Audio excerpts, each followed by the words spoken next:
Hey, hey, hey. It's Filter Free Friday, y'all. Listen, I am so glad y'all here. Don't be distracted. I'm trying to grow my hair out. And why did one of my friends say that I look like Lori Lightfoot with my little mini fro? I am really trying to be more like Jesus these days. So yeah, I ain't cuss him out. So here we are. But listen, I have got to just say that once again this week, I'm going to be talking about behaviors that we engage in when we are definitely focused on being right versus being effective. And I do not intend to be preachy, so I'm going to out myself first. About 10 years ago, there's a family piece of property that was in an area that is growing and developing. And developers came to one of my family members and asked them to sell the property to them. And I was vehemently opposed as part owner of this property. And I made the case for my family member to sell the property to me. I was 100% right.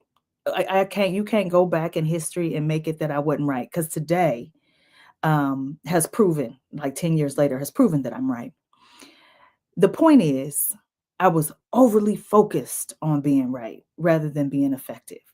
So this family member wanted me to pay the same price as the developers were offering, which was an inflated price. And I felt like one, that was wholly unfair. Two, I didn't think that the bank would give me an amount that was so far above the actual market rate for the house. And three, how you gonna sell me something that I partially own for more than it's worth when you gonna get the proceeds? Like, so I'm right, right? I'm 100% right.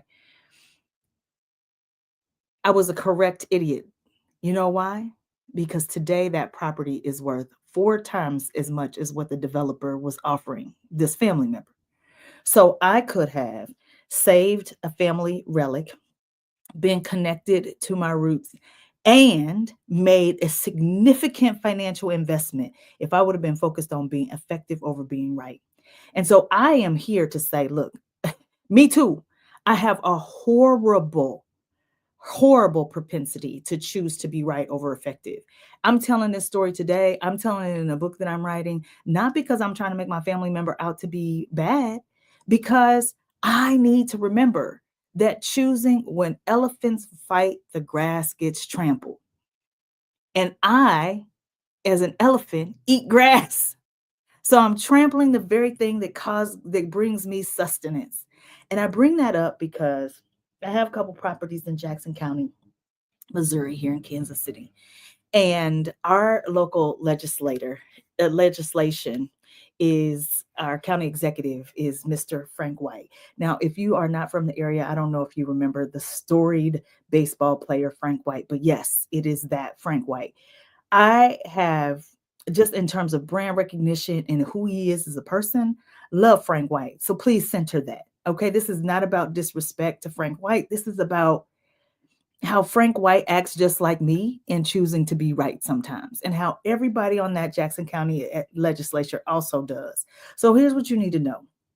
Come December 31st, 2024, our Jackson County is running the risk of returning $70.4 million worth of federal aid back because they can't agree. The two factions are convinced they are right. Mr. White wants to spend money on a county-owned building downtown somewhere on Washington Street, and a few newer legislators oppose that idea, and they think the money should be in the community. And what if either one of the groups is right and the other group is wrong? Jackson County about to lose $70.4 million. And it's fascinating because this is another one of those situations that if you start listening to one side, you start thinking, oh, Mr. White is wrong and Baraka and others are right. I was 100% right about that family property. I was 100% right about the fairness of it all. I was 100% right about them going forward with the move without even getting my signature. All of it being wrong. And guess what? 10 years later, guess what? Or I'm sorry, it ain't even 10 years. It's more like 4 years later. 4 years later, that property has quadrupled in value. I knew it was going to quadruple in value. And I walked away because of the principle. I love people who stand on principle. And then everybody lose. Everybody lose. What does it look like that the legislature met on Tuesday and Mr. White wasn't even there? Yeah, old man, he ain't got to show up. He right in his ability to not show up. The other legislators who want to make sure that they are, where the allocation needs to be, correct. Everybody correct. And who gonna lose when that $70 million go back? The most needy citizens in Jackson County, Missouri. And so I think it's important that for each one of us, that we remember, that we recognize that we need grass to eat. Like, it makes sense to me when people fight and ain't no money. There ain't enough to go around. That makes sense to me.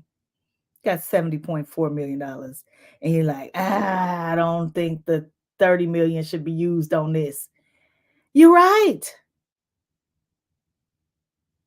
But y'all been fighting for years and can't negotiate this. And I'm sorry, that's an indication of a lack of executive level function. And I'm not saying it to be preachy. I'm saying it that me too. Me too. That's how I recognize it. I was sitting in a meeting for the Urban League. They have a meeting every Friday morning. In fact, they are meeting right now. And I was listening to some of the Jackson County legislators talk about how you can't spend $30 million on a building and on infrastructure for a singular building when we have $116 million worth of needs. You're right. Now you ain't even gonna get 40 million to address those needs. Come January 1, you're gonna have a list of $116 million plus of community needs that are not getting addressed because you don't know how to negotiate. And how do I recognize it? Baby, the biggest thing I've learned as part of this empathy revolution is that walk a mile in somebody's shoes. I am that. This ain't judgment, baby. This is description. And you know how I can describe it so well? Because it's me. As I was writing this manuscript, the correct paradox when choosing to be right makes you wrong, about halfway into the introduction, I started thinking about, well, wait, there are some times to choose to be right. And I started giving all these caveats in the epilogue about when you need to focus on intellectualism and when you need to stand up for justice and when choosing right is right.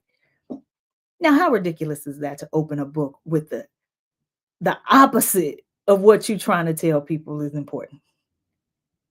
So in the spirit of being right, I have another manuscript working. It's just an outline of all those times when choosing to be right is right. Because I got a ridiculous relationship with choosing to be right instead of effective. And most of us are arguing to be right when what we really want to be is happy. It's Filter Free Friday, y'all. We got work to do.